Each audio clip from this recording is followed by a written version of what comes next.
సిద్దిపేట జిల్లాలో మెట్టపల్లి అనే మండలంలో సురభి మెడికల్ కాలేజ్ ఉంది. సో దానికి పీజీ వరకు ఉంది, మెడికల్ కాలేజ్ నడుస్తుంది. సో ఈ మధ్యలే చక్రాధర్ గౌడ్ ఒక పెద్ద మనిషి ఆ కాలేజీకి బిల్డింగ్ పర్మిషన్లు గిన లేవు అని కోర్టుకు పోయాడు. కోర్టు స్టే ఇచ్చింది. సో మీరు చేసే ప్రయత్నాన్ని మేము అప్రిషియేట్ చేస్తాం. బిల్డింగ్లు పర్మిషన్తో కట్టాలి, కాలేజీకి పర్మిషన్స్ ఉండాలి, ఫెసిలిటీస్ ఉండాలి. సో మెడికో పేరెంట్స్ అసోసియేషన్గా మిమ్మల్ని తీవ్రంగా ఖండించే విషయం ఏంటంటే మీరు దొంగ డాక్టర్లు తయారవుతున్నారు అన్నారు.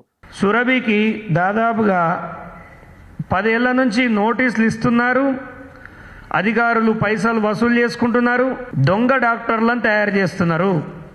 దాంట్లో తయారైన డాక్టర్స్ కనుక బయటికి వస్తే దేశవ్యాప్తంగా ఎంతమందిని చంపుతారనేది నా క్వశ్చన్. కాబోయే డాక్టర్లందరినీ కూడా అవమానించారు.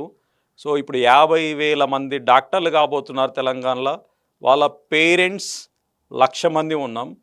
మీరు ఈ పేరెంట్స్ని, స్టూడెంట్స్ని అందరినీ కూడా అవమానించే విధంగా మాట్లాడారు.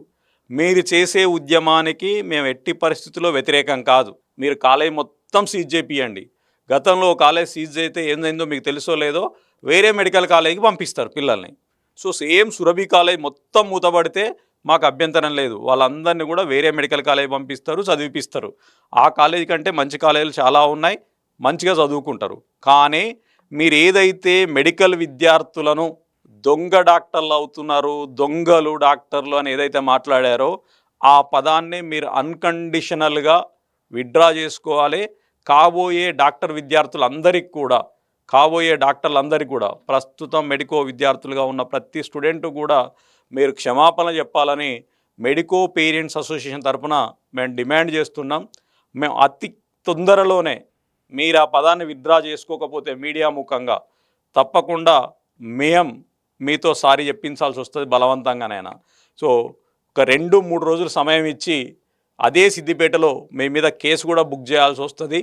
తప్పకుండా మీరు ఒక సామాజికవేత్తలాగా ఏదైతే మీరు ప్రయత్నం చేస్తున్నారో మీ ప్రయత్నాన్ని కొనసాగిస్తున్న క్రమంలో విద్యార్థులను అవమానించడం, వాళ్ళ తల్లిదండ్రులను అవమానించడం, వాళ్ళ వృత్తిని అవమానించడం అనేది తగదు అని మెడికో పేరెంట్స్ అసోసియేషన్ తరఫున తీవ్రంగా ఖండిస్తున్నాం.